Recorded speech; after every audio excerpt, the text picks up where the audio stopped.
संतप्त मानस शांत हो, जिनके गुणों के गान में बेबर्धमान महान जिन विचरे हमारे ध्यान।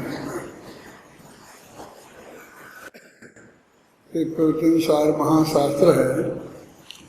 आचार्य कुंद देव ने 2000 वर्ष पहले इसी भारत भूमि पर बनाया।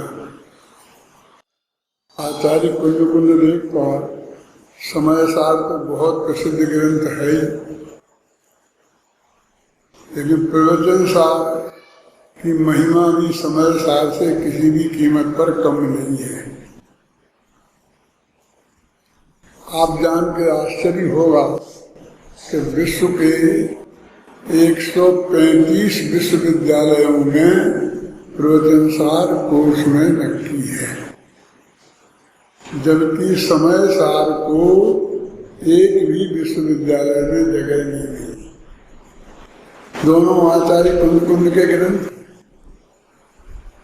ऐसा कैसे हुआ? यदि कुंद का कोई ग्रंथ रखने का विकल्प किसी को आना चाहिए तो वो समय सार का आना चाहिए, लेकिन प्रवचन सार का। उसका कारण क्या है कि विश्व में दर्शन शास्त्र की जितनी भी पढ़ाई होती है वो एक ज्ञेय विभाग और ज्ञान, इन दो दृष्टिकोण से होती है।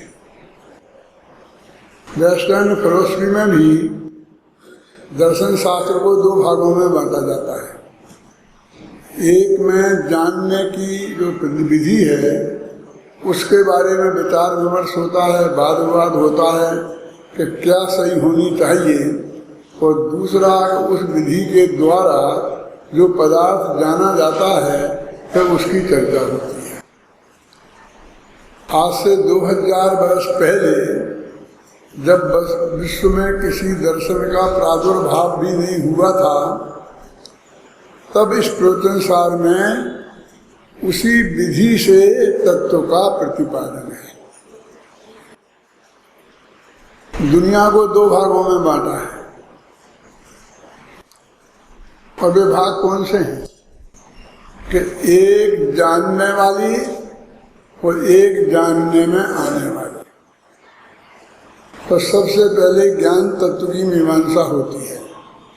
क्यों कि एक पदार्थ जाने जा सकते हैं, ये निर्णय हो तो फिर कैसे जाने जा सकते हैं इसकी चर्चा हो,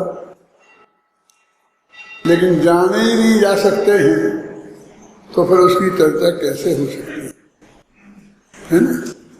जैसे अपने यहाँ भी कहते हैं कि आत्मा पर को नहीं जानता, अब इसमें चर्चा करो, क्या चर्चा करो? नक्की हो गया कि नहीं जानता है तो फिर पर के जानने की चर्चा तो यही हो सकती है कि नहीं जानता।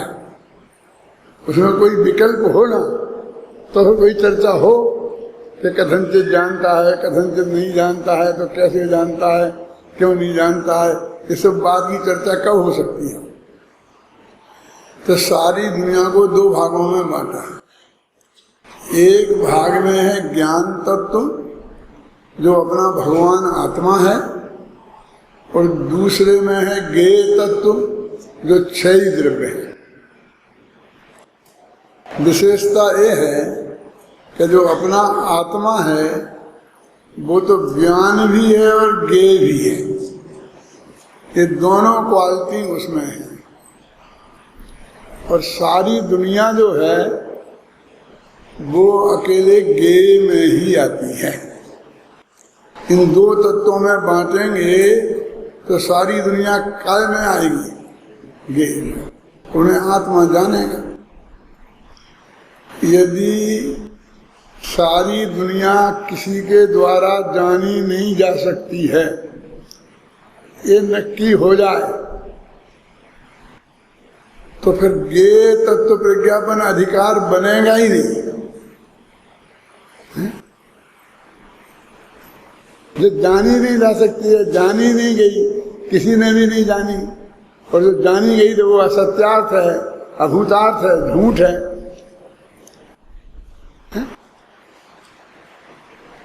कल सुबह ही बहन श्री का प्रवचन आया था अरहंत चैनल पर। उसमें ये बात आई थी कि एक कहना कि आत्मा पर को नहीं जानता है, ये सर्वज्ञ भगवान का अपमान है, उनकी सर्वज्ञता से इनकार है। कल ही आया, भाग्य की बात है। पहले अपना जर्मानी पे आता है, फिर गुरुदेव का आता है, फिर बाद में बहन श्री का आता है। तो सब लोग लेन से बैठे रहते हैं, अपने सुनते हैं आराम से, शांति से। क्यों? ये सीधा साक्षात अरहंत भगवान तो आक्रमण है, क्योंकि सारी दुनिया को तो वो ही जानते हैं। हमारे न्याय शास्त्र में, महाविद्यालय में जो हम पढ़ाते हैं और यूनिवर्सिटियों में जो पढ़ाया जाता है, ये अपना विद्यालय का जो कोर्स है वो भी यूनिवर्सिटी ने ही नक्की किया है। तो उसमें सबसे पहले सर्वज्ञ सिद्धि होती है, और फिर पहले होती है सामान्य सर्वज्ञ सिद्धि, और फिर होती है विशेष सर्वज्ञ सिद्धि। शायद आपने नहीं सुना होगा कहीं। अपने आप मीमांसा नाम की एक किताब है, एक स्तोत्र है, देवागम स्तोत्र, आचार्य संबंध भद्र का। तो उसमें उन्होंने सबसे पहले मंगलाचरण के उपरांत यही सिद्ध किया है, ये प्रश्न किया है कि दुनिया जानी जा सकती है कि नहीं। और उन्होंने जवाब दिया है, सूक्ष्मांतरित दूरार्था प्रत्यक्षा कश्चित् यथा। ये सूक्ष्म आदि पदार्थ हैं जगत के, वे किसी के प्रत्यक्ष अवश्य हैं। अन्वयत्वाद, क्योंकि वे अन्वय है, अग्नि मन अग्नि के समान। उन्होंने ये सिद्ध किया कि ये दुनिया जानी जा सकती है। इसका नाम क्या है? सामान्य सर्वज्ञ सिद्धि।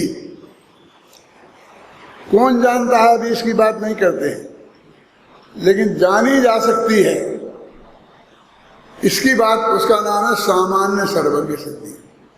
फिर कहते कौन जानता है कोई आदमी ऐसा कि कोई बातें ही बातें हैं, कुछ चीजें दुनिया में बातें ही बातें होती हैं, असली माल होता ही नहीं है। तो ऐसा कौन है? तो उन्होंने कहा भगवान महावीर जानते थे। तो उन्होंने कहा महावीर जानते थे, हम नहीं मानने को तैयार हैं। हमारे बुद्ध जानते थे, कोई जानते कपिल जानते थे, कोई कहते हैं और ऋषि थे, वे जानते थे। तो ये सिद्ध करना कि महावीर जानते थे, इसका नाम है विशेष सर्वज्ञ सिद्धि। क्या सामान्य सर्वज्ञ सिद्धि क्या है? कि कोई जान सकता है। और विशेष सर्वज्ञ सिद्धि क्या है? कि आदिनाथ से लेके महावीर तक जानते थे। उसके लिए क्या लिखा उनने? सामान्य सर्वज्ञ सिद्धि के लिए तो बताया था, सूक्ष्मांतरित दूरार्था प्रत्यक्षा कैसे सिद्ध था, अन्वयत्वादि अग्नि रीति सर्वज्ञ संस्थिति। और विशेष के लिए क्या लिखा? मेरे विद्यार्थी बहुत यहाँ बैठे हैं, पूछ लो किसी से? नहीं पूछो, क्योंकि यहाँ तो मेरा बताने का नंबर है, पूछने का नहीं। क्यों? सत्वम एवासि निर्दोषो युक्ति शास्त्राविरोध वाक् अविरोधम यदिष्टम ते प्रसिद्धेन न बाध्यते। बहुत विद्यार्थी मैं जानता हूँ न्याय शास्त्र के विशेषज्ञ भी हैं, बहुत गहराई से न्याय शास्त्र को जानते हैं। सत्वम एवासि निर्दोषो, हे भगवान महावीर, उन निर्दोष व्यक्तियों में तुम हो एक, जो जानते हैं सारी दुनिया को। कैसे जाना तुमने कि मैं जानता हूं? उन्होंने कहा युक्ति शास्त्राविरोध वाक्, कि आपकी वाणी युक्ति और आगम के अविरुद्ध है। आपने जो भी कहा है, आपकी दिव्य ध्वनि में जो भी आया है, वो प्रसिद्धेन न बाध्यते, प्रसिद्ध प्रमाणों से वो बाधित नहीं होता है, वो बात सत्य साबित होती है। हम क्या करते हैं लोग में कि किसी की परीक्षा करनी हो कि ये अच्छा पक्का ज्योतिषी है, तो 4 बातें पूछते हैं, और यदि वो उसकी भी बातें सही निकल जाएं तो अपन विश्वास कर लेते हैं। यही तरीका है कि नहीं है? तो हमने आपकी सब बातों की परीक्षा कर ली। एक सच्ची घटना है, मैं एक बारात में गया था, दोपहर का समय था, सब सो रहे थे, मैं भी सो रहा था। एक ज्योतिषी का वहाँ उदय हुआ, आया एक ज्योतिषी, और सबका हाथ माथ देखने लग गया, बताने लग गया, जी करने लग गया, तो उसका बिजनेस चालू हो गया, क्योंकि सब लोग खाली रहते हैं उस वक्त, वैसे ही उसके पीछे टूट पड़ते हैं, और उस वक्त तो खाली ही रहते हैं। मैं लेटा लेटा देख सुन रहा था कि ये क्या कर रहा है। मैं उठा, मैंने कहा भाई मेरा एक प्रश्न है। बोले बोलो सब बताओ। मैंने कहा ये बताओ कि मेरा उजड़ा घर कब बसेगा। समझ में आया कैसे?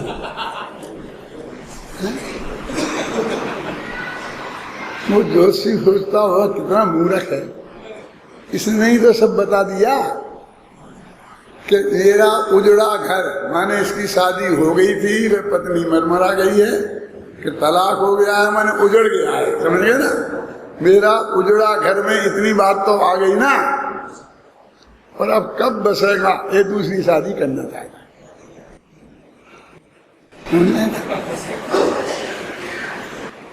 तो उसने देख दाख करके बोलना शुरू कर दिया, ऐसा हुआ, जैसे हुआ, ये हुआ। मैंने उसने वो बात मान ली और मान कर बताने लग गया, वो चिंता की बात नहीं है, इस मंत्र का जाप करना तो 1-2 साल के अंदर में आपका काम हो जाएगा। सब लोग बहुत हंसने लगे जोर जोर से, मेरे साथी आप जैसे ही लोग थे, तो क्योंकि उन सबको मालूम था कि मेरा घर ना उजड़ा है और न बचने की बात ही नहीं है। तो जब वो इतनी बात नहीं समझ पाया तो अब वो भविष्य की क्या बताया, है ना? तो ऐसे लोक में एक विधि है कि उसकी 2-4 बातों की हम परीक्षा करते हैं, और यदि वो उसमें पार हो जाता है तो अपन उस पर विश्वास कर लेते हैं। तो ऐसा जैन दर्शन में भी हुआ है, और आचार्य समंतभद्र उसके श्रेष्ठ आचार्य माने जाते हैं। 1900 वर्ष पहले जब कुंदकुंदाचार्य शायद उपस्थित रहे होंगे, विक्रम संवत 38 में समंतभद्राचार्य उपस्थित थे। अभी कितना चल रहा है? 2070-71 होगा, 74 है। अभी समझ लो 38 में उनकी उपस्थिति थी, तब की लिखी ये बात है जो मैं आपको बता रहा हूँ।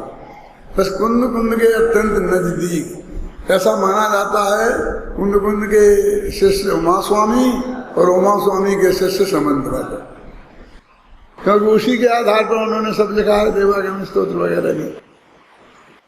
तो मैं ये कहना चाहता हूँ कि पूरा प्रवचन सार ज्ञेय तत्व विज्ञापन को समर्पित है। दुनिया जानी जा सकती है, ये बात को सिद्ध करता है, और कोई जानता है इस बात को सिद्ध करता है। और पूरा न्याय शास्त्र भी इस बात को सिद्ध करता है।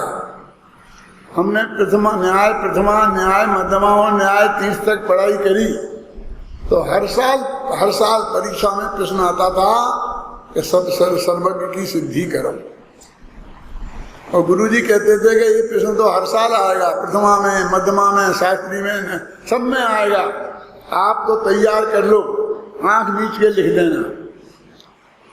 20 साल के पेपर उठा के देखो तो हर साल के पेपर में वो प्रश्न आएगा।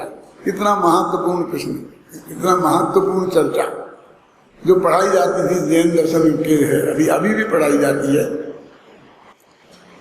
और उसमें हम कहते कि जानता है कि नहीं जानता है, कैसा जानता है, व्यवहार से जानता है, जानने का भेद है, नहीं जानने का भेद नहीं है। वो सही जानता है कि गलत जानता है, तो गलत जानने को भी नहीं जानना नहीं कह सकते। क्या कह सकते? अभी समझ आई ना? गलत जानने को भी,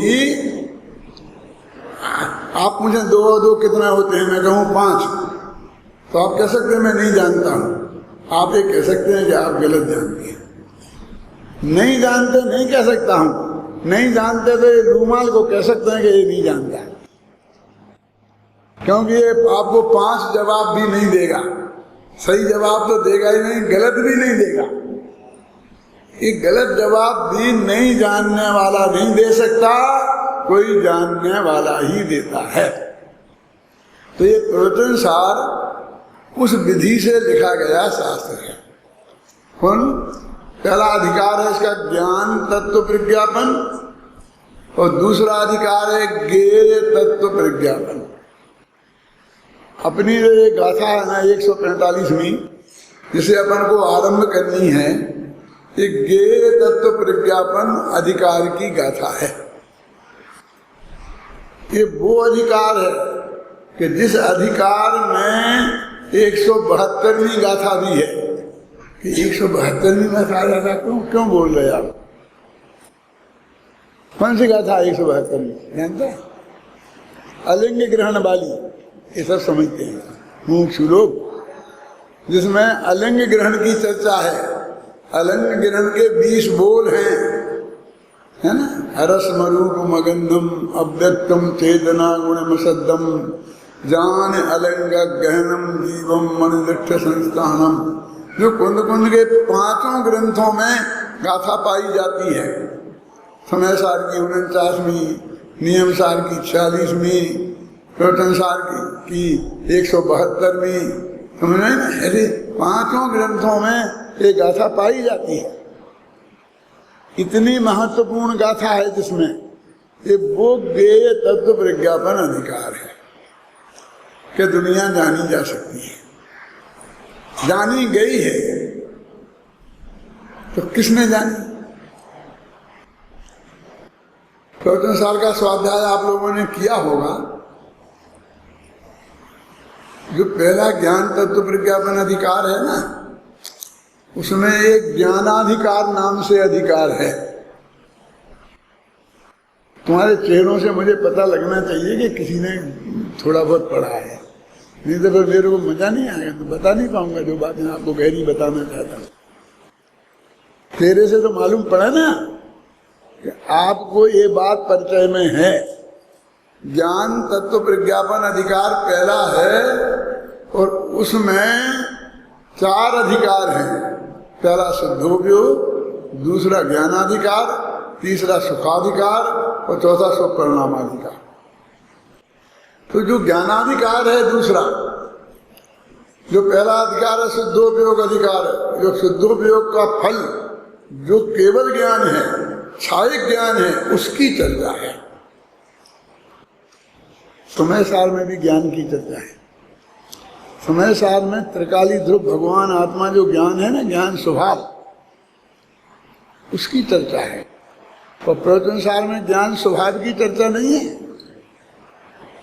अशोक जी, अब आपका एक काम तो हो गया, अब ये दूसरा काम करो, समझे ना? जब भगवान के माँ बाप बन गए तो अभी तुमको कम से कम उस तत्व ज्ञान की गहराई में जाने की कोशिश करना चाहिए। क्यों? क्या अंतर है दोनों में? दोनों में ज्ञान की चर्चा है।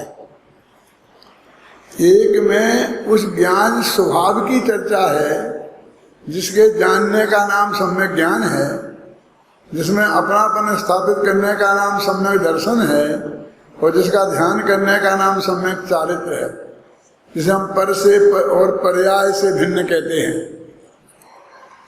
उस ज्ञान स्वभाव की चर्चा समय सार में है, और ये सारी दुनिया को जानता है, इसकी चर्चा प्रवचन सार में है। पूरा अधिकार है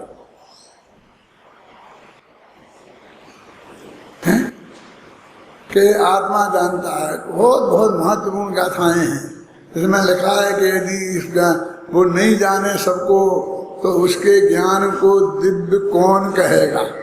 दिव्यम केते परूबेंती, वो नहीं जानेगा तो उसके ज्ञान को दिव्य कौन कहेगा? ये बात उसने बहुत गहराई से सर्वज्ञता की बात बताई है।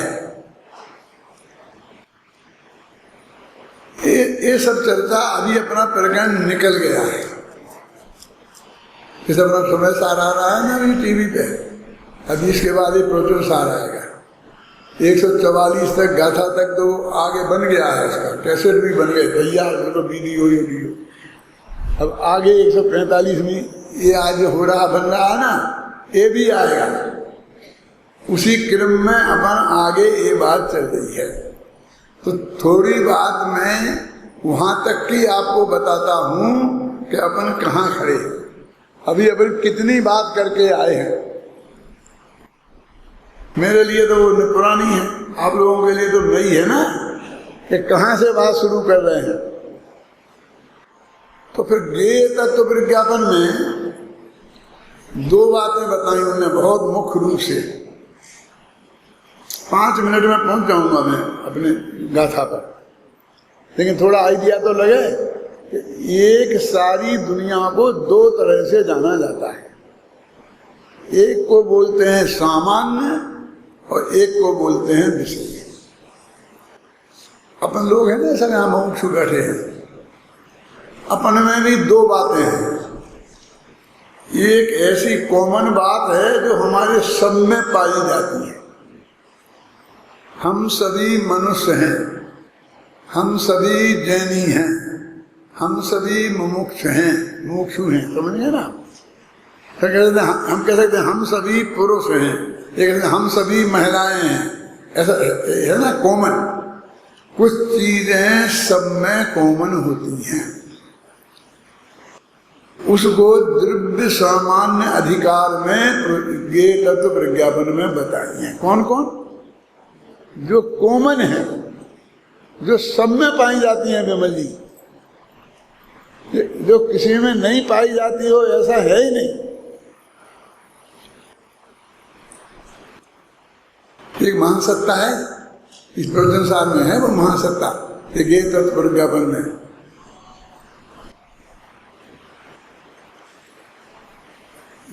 शरीर और आत्मा तो जुदा जुदा है ना, ये तो आपने अच्छी तरह से पढ़ा है ना। लेकिन जैन दर्शन में एक दृष्टि ऐसी भी है जिसमें ये दोनों अलग अलग नहीं है। वो व्यवहार नहीं की बात नहीं कर रहा हूं, घबराना नहीं।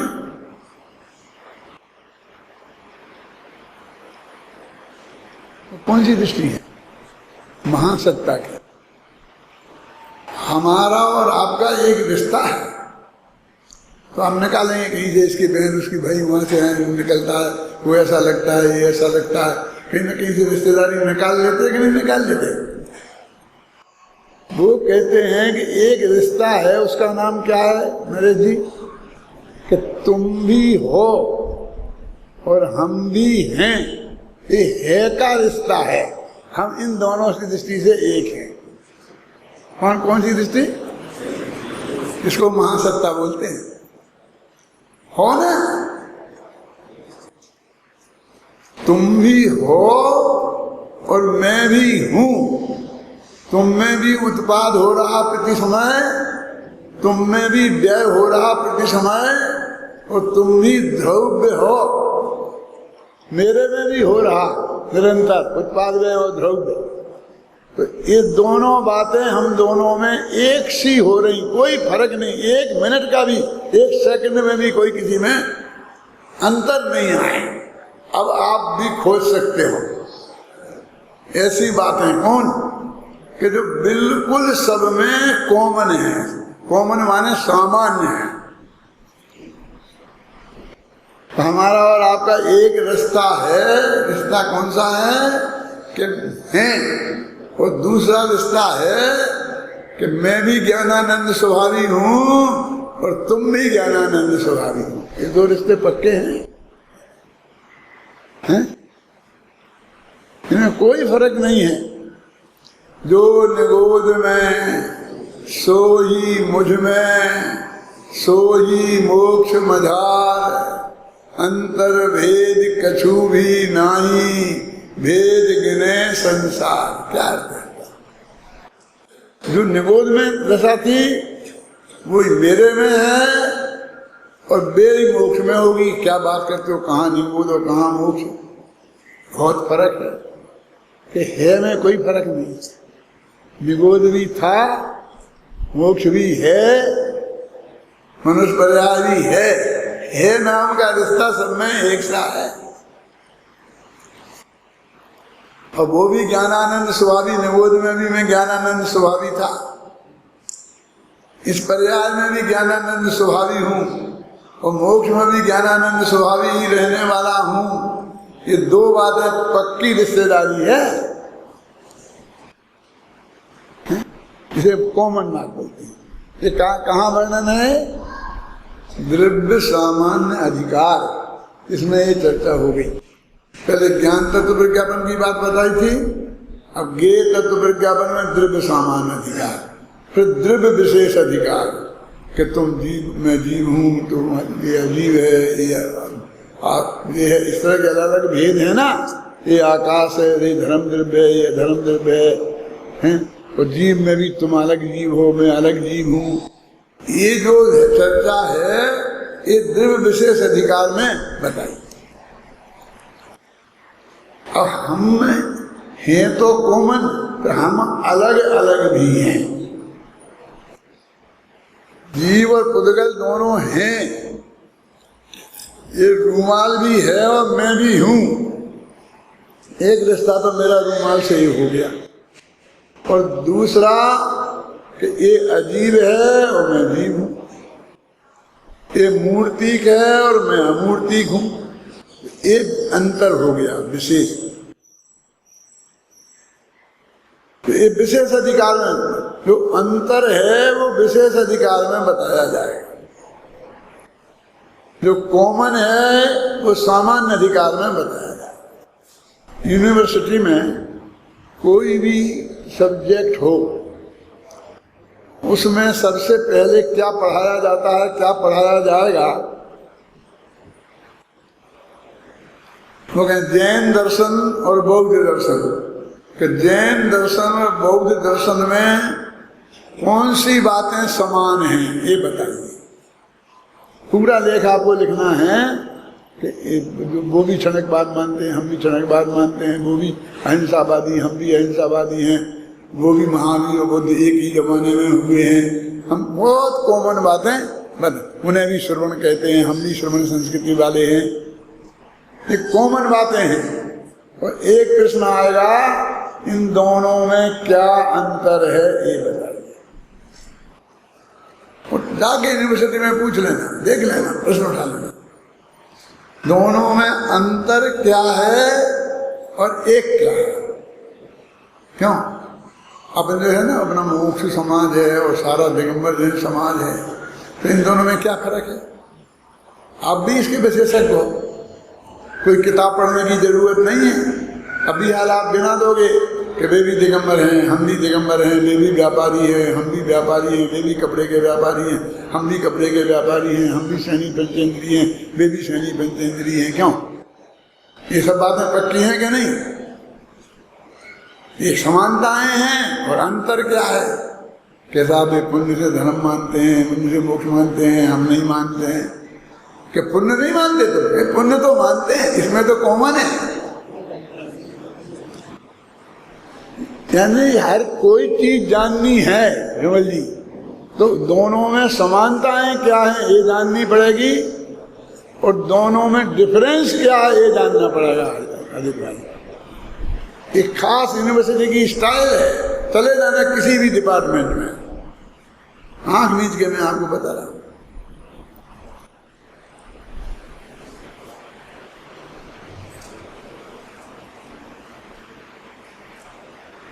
तो यहाँ भी हमने दो बातें जान ली। काय के बारे में?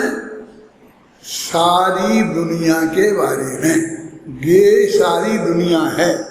दुनिया में कोई भी पदार्थ ऐसा नहीं है जो जानने लायक नहीं हो, जो जाना नहीं जा सकता हो, ऐसा कोई पदार्थ नहीं है, है ना? कोई नहीं है। मैं बताऊं, गधे का सिंह है?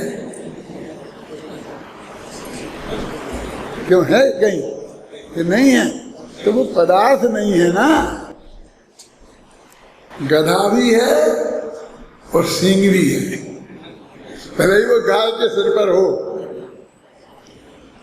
पदार्थ दो है, कौन कौन? गधा और सींग।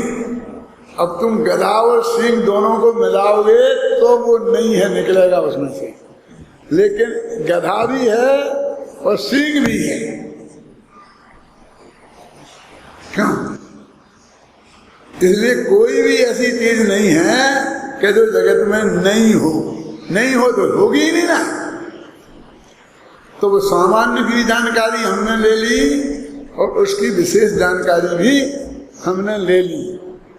अब ये जो तीसरा अधिकार आया है, इसका नाम क्या है? ज्ञान ज्ञेय विभागाधिकार। कि हमें इस सारी दुनिया को दो हिस्सों में बांटना है। ज्ञान को अलग समझना है और ज्ञेय को अलग समझना है। समय सार पढ़ाया होता, पढ़ा रहे होते, प्रवचन कर रहे होते तो क्या बोलते?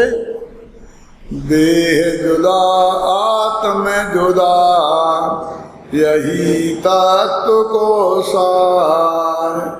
बाकी जो कछु और है, यही को विस्तार। देह जुदा है और आत्मा जुदा है, ये बात है। अब प्रवचन सार पढ़ रहे हैं तो क्या कह रहे हैं?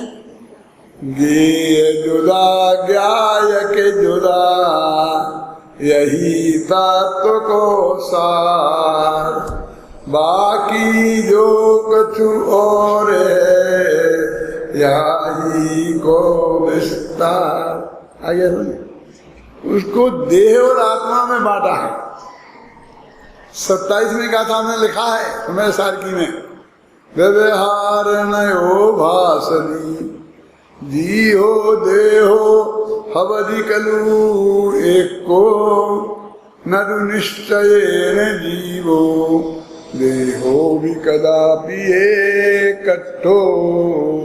निश्चय नय कहता है कि जीव, व्यवहार नय कहता है कि जीव और देह एक ही है, पर निश्चय नय कहता है कि दोनों एक कभी नहीं हो सकते। क्या? दो जगह में सारी दुनिया को दो भागों में बांटना है। एक में देह का प्रतिनिधि, हमने सारी दुनिया का प्रतिनिधि देह को बना दिया, और एक अपना भगवान। अपन अकेले जो कई खेल अलग अलग होते हैं। ऐसे क्रिकेट में कितने लोग होते हैं? 11। एक तरफ 11 और दूसरी तरफ 11, तो दो 11-11 की पार्टी खेलती है ना। क्यों बेटे? अब जरा सोचो, कहाँ खेलती है? वे तो सब पेविलियन में बैठे रहते हैं। खेलता तो एक ही है ना। जो बल्लेबाज है वो खेलता है और उसके सामने 11 आदमी होते हैं। वे 11 आदमी उसे आउट करने के चक्कर में रहते हैं। खेलता तो अकेले ही है, बाकी तो सब कप्तान भी वहां बैठा रहता है कि दूसरा दो तो खेलते हैं ना। अरे जब ये खेलता है, जब वो कहाँ खेलता है, वो तो वहां खड़ा रहता है। तो सहयोग तो करता है। कहते क्या सहयोग करता है? असहयोग करता है। क्योंकि ये दौड़ पड़े और वो ना दौड़े तो ये आउट हो जाता है। क्यों?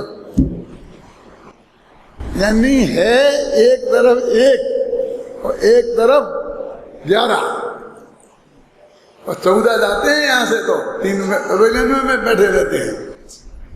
खेलते कि नहीं खेलते हैं? और कहते हैं कि दोनों तरफ 11-11 है।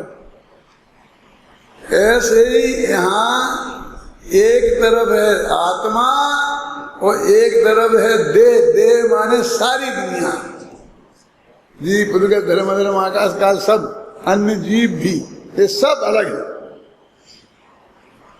समझे ना? तो देह में सारी दुनिया शामिल है और आत्मा में अकेला आत्मा है। और यहाँ ज्ञेय और ज्ञाय तो ज्ञायक में सिर्फ अकेला अपना आत्मा, ध्यान देना, आत्मा नहीं, और सारी दुनिया गेय। वो अपना आत्मा भी गेय है। अभी उसको जरा बगल में रखो। अपना आत्मा एक ज्ञायक, और तुम क्या? मैं तो ज्ञायक हूं, तुम मेरे लिए तो गेय हो, तुम मेरे लिए ज्ञायक नहीं हो। एक शब्दावली आपने इसमें सुनी होगी अनिल जी, ये भगवान आत्मा गेय रूप से ज्ञात हुआ। सुना? इसका समझ में फिर बोलता हूं कि हम इस गेय तत्व प्रज्ञापन में उस भगवान आत्मा को तो जानेंगे, लेकिन गेय रूप में जानेंगे। वो इस अधिकार में जो शामिल मिला, जो एंट्री मिली उसे, वो गेय होने की वजह से मिली, ज्ञायक होने की वजह से नहीं मिली। ज्ञायक में तो उस पार्टी में है वो। ऐसा है। अपना एक जैनी होशियार आदमी वो मिनिस्टर हो जाए, मुख्यमंत्री बन जाए दिल्ली का। जब मिनिस्टर बन गए तो मुख्यमंत्री भी बना ही सकता है ना। अभी अपन उसे बुलाएं तो बेचारा आएगा तो अपन इधर बगल में बैठा लेंगे, मालाएं डालेंगे और क्या क्या करेंगे वो आप समझ लो, समझे ना। लेकिन हम नहीं बुलाएं उसे, तो हम नहीं बुलाएंगे तो वो आ सकता है कि नहीं? बोलो अदिल साहब, क्या उसका प्रतिबंध बंद है? आपने जाहिर आमंत्रण दिया है ना, अखबार में छापा है ना, पोस्टर लगाए हैं ना, क्यों? तो वो नहीं आ सकता, वो भी आ सकता है। लेकिन वो जब आएगा तो वो एज ए मिनिस्टर के नाते नहीं आएगा, एज ए मुख्यमंत्री नहीं आएगा, एज ए जैनी आएगा। समझ में आया? दोनों की हैसियत समझ में आई कि नहीं? क्या आपका साहब मुझे माला क्यों नहीं पहना, इसे स्वागत क्यों नहीं किया? कि साहब हम तो बुलाया नहीं था, और हमने तो जिसको बुलाया था वो तो साधारण आदमी था, लेकिन हमें फीता तो उससे ही कटवाना पड़ेगा। वो मिनिस्टर साहब से थोड़ी कटवाएंगे, नहीं तो सारे फीते जो मिनिस्टर काटते हैं वे तो काटेंगे ही, और हमारी भी गई काट जाएंगे। क्यों? हमने जिस हैसियत से नहीं बुलाया तो नहीं बुलाया। तो यहाँ हमने कहा ये तत्व प्रज्ञापन अधिकार में आत्मा को गेय की हैसियत से बुलाया। वो भी एक जानने लायक पदार्थ है, इसलिए बोलते हैं गेय रूप से ज्ञात हुआ। हमें वो ज्ञान रूप से ज्ञात नहीं हुआ, समझ में आए ना? वो गेय रूप से ज्ञात हुआ। वो आएगा इस गेय अधिकार में आत्मा भी, लेकिन वो गेय रूप से ज्ञात होगा, ज्ञान रूप से ज्ञात नहीं। अभी हम फर्क नहीं समझ पाते। हम तो आत्मा तो हमें ज्ञानी ज्ञान दिखता है, हमें तो समय सार वाला आत्मा दिखता है कि गुरुदेव ने इतना रटाया है, 19 बार तो सभा में प्रवचन कर करके अब हमको तो इतना पक्का कर दिया कि हम ऐसे भटकने वाले नहीं हैं।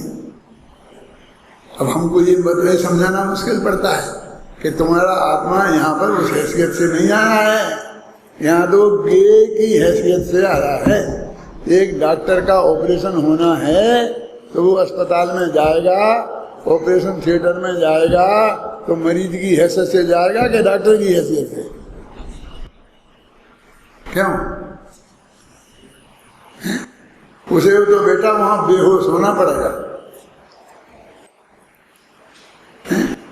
उसे तो छोटी सी नर्स वो कहेगी उल्टे हो जाओ तो औंधे होना पड़ेगा, सीधे हो जाओ तो सीधे होना पड़ेगा। हैं? वहाँ डॉक्टर की डॉक्टरी नहीं चलेगी, वो नर्स की चलेगी कि उसे अपनी हैसियत का ख्याल होना चाहिए कि भले ही मैं कुछ भी हूँ लेकिन यहाँ मेरी हैसियत क्या है।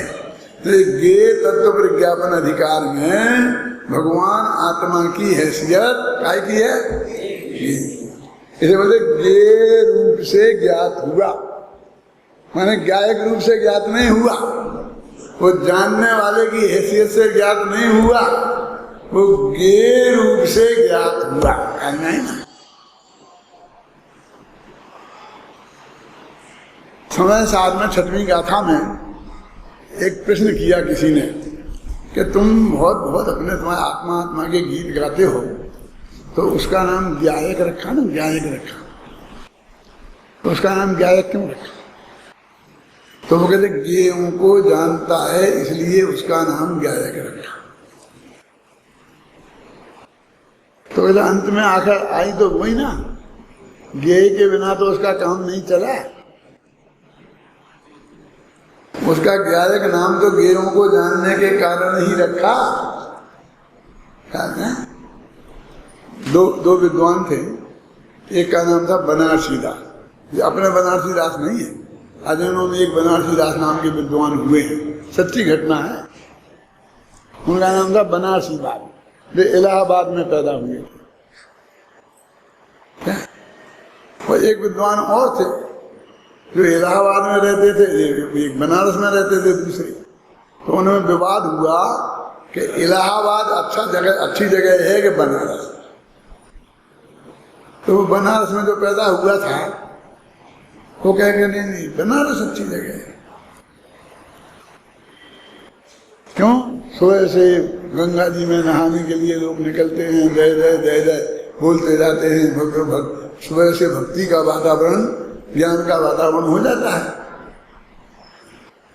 और वहां पर गंगा जी निकलती हैं, तो उन्होंने कहा तुम्हारे यहाँ तो गंगा जी निकलती है, हमारे यहाँ तो त्रिवेणी, गंगा और जमुना, और विवाद बहुत हो रहा था। तो वो हारने लगा दूसरा। तो वो कहता है उससे, बनारसी दास से, कि तुम चाहे जितनी प्रशंसा करो अपने इलाहाबाद की, लेकिन तुम्हारा बाप तो बनारस को अच्छा मानता था। कि तुम्हें कैसे पता कि उसने तुम्हारा नाम बनारसी दास रखा, इलाहाबाद दास नहीं रखा? नाम बनारसी दास रखा। ऐसे ही वो यह कहता है कि तुम चाहे जितनी ज्ञायक ज्ञायक कहो, लेकिन तुम्हारा ज्ञायक नाम भी ज्ञेयों को जानने के कारण पड़ा है। तो वहां बहुत अच्छा जवाब दिया कि ज्ञेय वो जिसको जानने के कारण हमारा नाम ज्ञायक रखा गया, वो पर ज्ञेय नहीं था, वो अपने ही आत्मा को उसने जाना। अपना ही आत्मा ज्ञेय और अपना ही आत्मा ज्ञायक, दोनों अभेद हो गए ना। वो तो थे ही, जानने में भी आता था और जानता भी था। तो हमारा जो ज्ञायक नाम रखा वो अपने आत्मा को जानने के कारण रखा है, दूसरे के आत्मा को जानने के कारण नहीं रखा, पर पदार्थों को जानने के कारण नहीं रखा।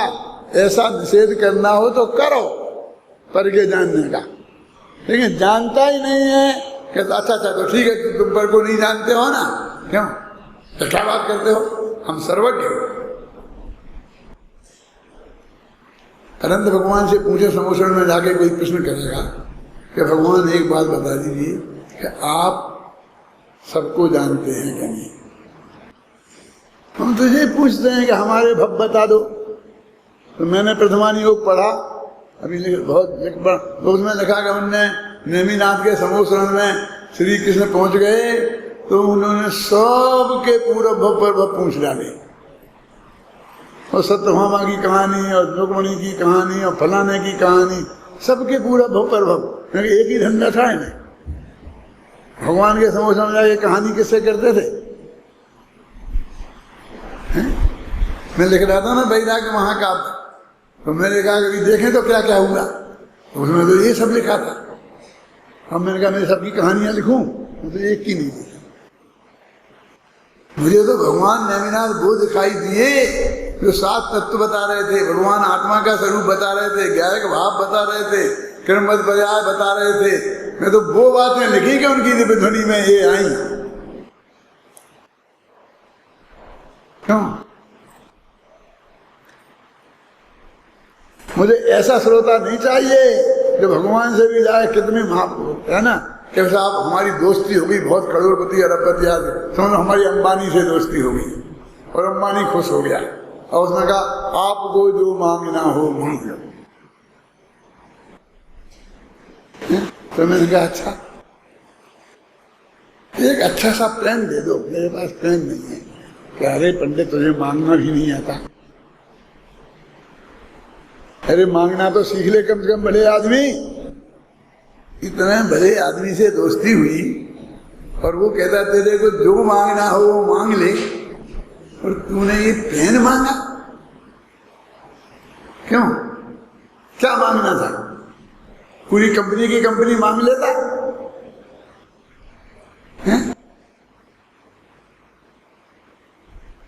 मांगने वाले और क्या सिखाएंगे? क्यों मांगा? अरे मेरे को तो शास्त्र लिखने का काम आता है तो पेन की जरूरत पड़ती है, और मुझे कोई दिक्कत महसूस होती है कि चलते चलते पेन बंद हो जाता है तो मेरी कलम रुक जाती है, इसलिए मैंने पेन मांगा। और उसको दिखता है कि सबसे कम से कम अयोग्य आदमी है कि जिसे मांगना तक नहीं आता। क्या वो तो कह रहे हम तेरे सारी दुनिया जाने, ऐसा तेरा स्वभाव बताएं, और वो कहता है मैं तो अपने आत्मा को जानूं, बस मैं खुश हूं। तो तुझे भी तो मांगना नहीं आया। यदि मुझे मांगना नहीं आया तो तुझे भी मांगना नहीं आया। तूने सारी दुनिया को क्यों नहीं जानने का चाहा? जब नेमिनाथ बताने को बैठी थे तो तूने उन्हें रुक्मणी का पूछा, सत्यभामा का पूछा, तो तू अपनी पत्नी का पूछ लेता तो उसके भक्त कितने कैसे क्या है? क्यों?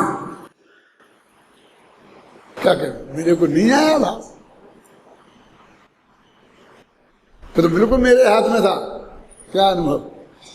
मैं जो चाहता जो प्रश्न करता और जो चाहता वो जवाब देता, तो कम से कम वो तो मेरे हाथ में था ना है? वो किताब तो मैंने लिखी है ना, तो मैं कर सकता था। तो मुझे क्या क्या पूछा था, मुझे उससे ज्यादा प्रयोजन नहीं है। क्या पूछा जाना चाहिए मैं तो ये बताना चाहता। क्यों? समय साधनों ने ये कहा, छठवीं का था मैं, इसको शुद्ध कहते हैं, ऐसा लिखा, शुद्धा इत्यभिलभ्यते। आत्मा शुद्ध है तो ज्ञायक रूप से ज्ञात हुआ। मैंने आत्मा के ज्ञायक स्वभाव को जाना तो ज्ञेय तो हुआ, लेकिन ज्ञायक रूप से ज्ञात हुआ। मेरे ज्ञान में जो आया तो ज्ञायक रूप से ज्ञान में आया, कहना है ना।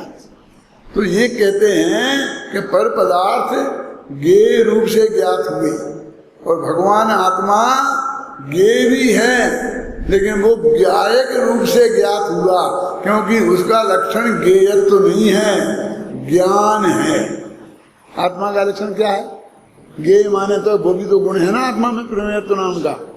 तो फिर पुद्गल भी ज्ञेय आत्मा हो जाएगा, फिर छह द्रव्यात्मा हो जाएंगे, तो अब पृथक सिद्ध तो नहीं होगा ना, हमें तो पृथक सिद्ध करना है ना। तो इस तरीके से इसमें भी भेद विज्ञान की बात है। ये जो अधिकार अपन शुरू कर रहे हैं, कौन क्या नाम है उसका? ज्ञेय ज्ञायक विभाग अधिकार, बंटवारा कर रहे ज्ञेय और ज्ञायक।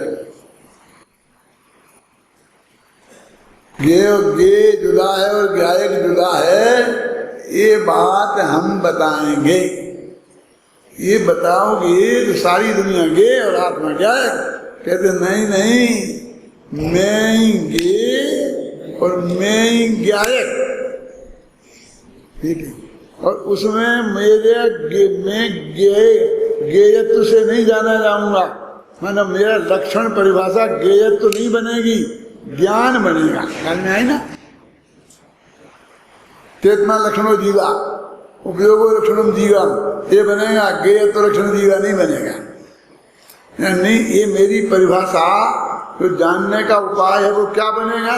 देखो, जानना भी ज्ञान को है, जानेगा भी ज्ञान, और साधन भी ज्ञान है, कर्ता भी ज्ञान, कर्म भी ज्ञान, कर्म भी ज्ञान। ऐसा ज्ञान गे विभागाधिकार। वहां तो बताया था कि आत्मा न पर के एकत्व है, न पर से ममत्व है, न पर का करता है और न पर का भोगता है। और यहाँ कहते हैं कि ये भगवान आत्मा पर का ज्ञाता। ये क्या कह रहे हैं? रियल तो कहते सारी दुनिया को जानता है, वो तो कह ही रहे, लेकिन इसका जो ज्ञायक नाम पड़ा वो पर को जानने के कारण नहीं पड़ा। माने इतनी भी पराधीनता इस जीव को नहीं है। क्या आपने देखा ना, ज्ञेय से ज्ञान नहीं होता। बौद्धों का आता है ना, तदुत्पत्ति तदाकार तद व्यवसाय का सिद्धांत। शायद आजकल परसों में कोई प्रवचन में आया था, कोई टीवी में मैंने सुना था। क्या है कि ज्ञान ज्ञेय से उत्पन्न होता है, ज्ञान ज्ञेय को जानता है और ज्ञान ज्ञेय के आकार होता है। ऐसा बौद्ध मानते हैं, जैनी नहीं। जैनी मानते हैं कि ज्ञान ज्ञेय से उत्पन्न होता है। ये बात गलत है। गुरुदेव की भाषा में बोलूं ना, ये रूमाल छे माटे रूमाल का ज्ञान थाय छे एम नथी बापू। क्या समझ में आया? मेरे रूमाल है ना, इसलिए मुझे रूमाल का ज्ञान हुआ। यदि ये रूमाल नहीं होता तो मुझे रूमाल का ज्ञान नहीं होता। तो ज्ञेय से ज्ञान होता है, ये सिद्ध हुआ। तो वो कहते रूमाल छे माटे ज्ञान थाय। रूमाल है इसलिए ज्ञान जानता है, एम नथी ऐसा नहीं है। क्योंकि रूमाल नहीं हो तब भी रूमाल को जाना जा सकता है। देखो, आपके सामने मैं बैठा हूं और आपके बच्चे आपके घर बैठे हैं, गांव में जहां भी हैं आप, है ना। लेकिन ऐसा हो सकता है कि आपका उपयोग उधर चला जाए और आप मुझे नहीं देखें, उधर देखें। मेरे साथ तो बहुत होता है। मैं कहता हूं, तुम वकील थे प्रवचन में नहीं आए सुबह कि आपके सामने तो बैठा था, नहीं देख पाते। आप सामने बैठे रहते हैं, घंटा भर सुनते हैं, फिर भी मैं उलाहना देता हूं कि तुम नहीं आए। क्यों? हो सकता है ना 1 घंटे सामने बैठे रहो, नहीं देखूं, और मेरे घर के बाल बच्चे देखते रहे यही प्रवचन करते करते मैं। क्या ऐसे होता है? हम किस ज्ञेय को जाने, इसका निर्णय कौन करता है? मैं अपने विद्यार्थियों से पूछूंगा, 1 सेकंड में बता देंगे। योग्यतम अर्थम व्यवस्थापयति। योग्यता ही ये व्यवस्था करती है मेरे ज्ञान का ज्ञेय कौन बने कौन नहीं बने। इसका नक्की कौन करता है? वो ज्ञेय पदार्थ नहीं, तुम नहीं। कौन करता है? वो योग्यता करती है। मेरा प्रवचन अभी कौन से विषय पे होगा 1 घंटे पहले आप लोग बता सकते थे? नहीं मिला, नक्की नहीं था। नक्की होता तो भाई जी बताते ना। भाई जी ने तो बताया था कोई अध्यात्म विषय पर व्याख्यान होगा। सच्ची बात है, मैंने उन्हें बताया नहीं तो वे क्या करते। इतना तो मोटा मोटा जानते ही है ना कि यहाँ राजनीति पे नहीं बोलेंगे, अध्यात्म की बात बताएंगे, तो उन्हें बता दिया। लेकिन महावीर से पूछते, भगवान महावीर से समोषण में, तो वे बता सकते थे 2500 साल पहले बता सकते थे ना। मुझे वो बता सकते थे, ये नहीं सिद्ध करना है। ये सिद्ध करना है कि ये नक्की था कि नहीं।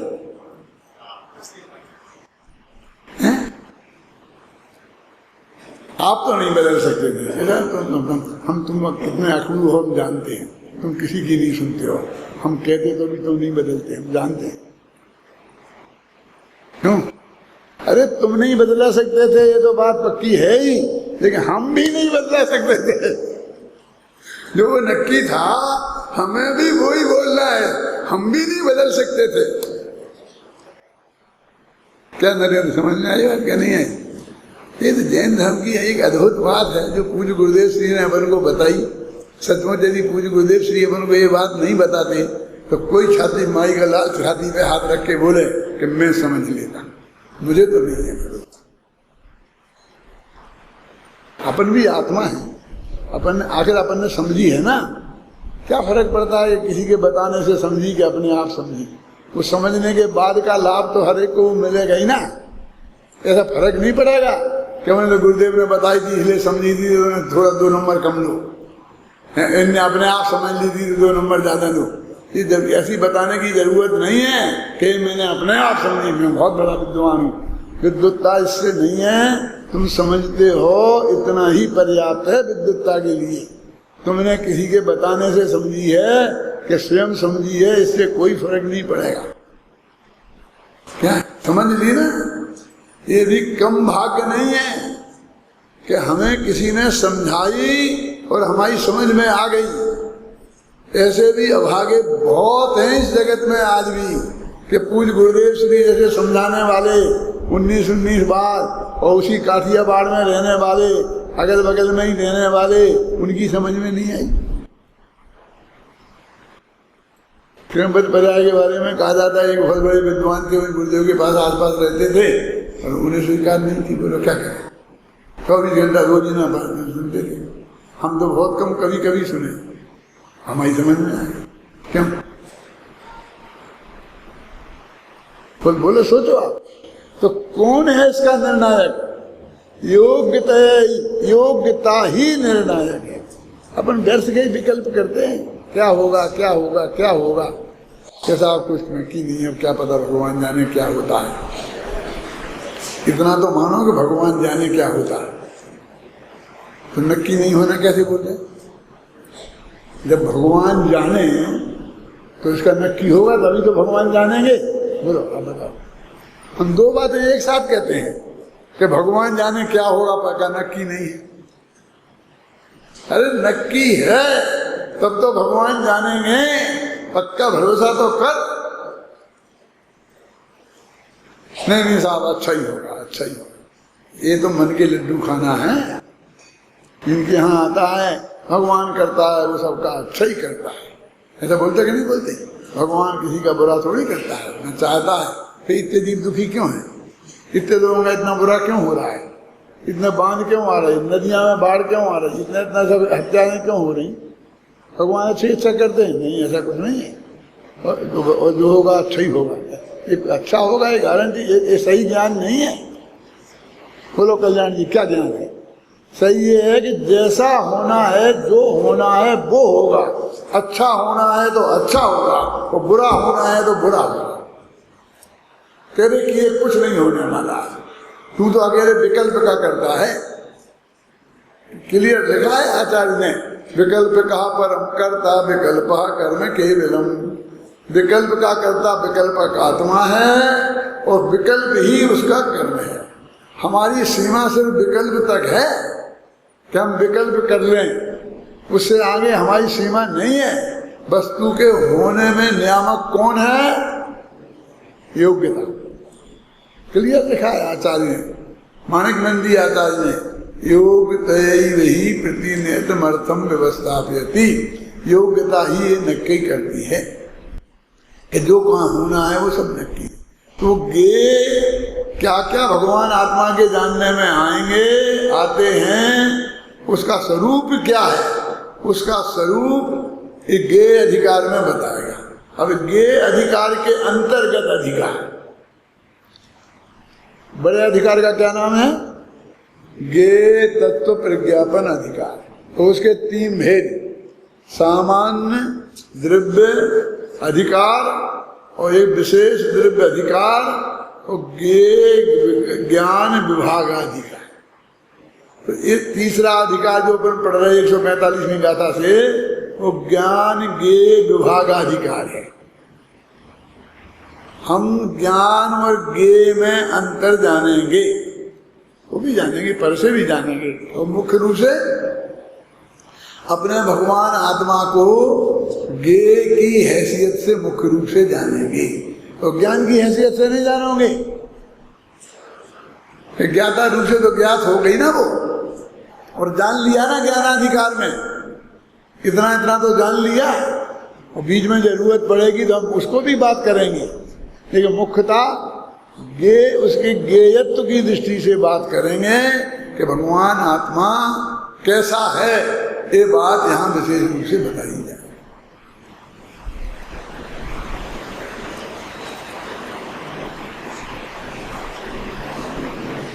अभी हम और आप सब ने आध्यात्मिक ज्ञान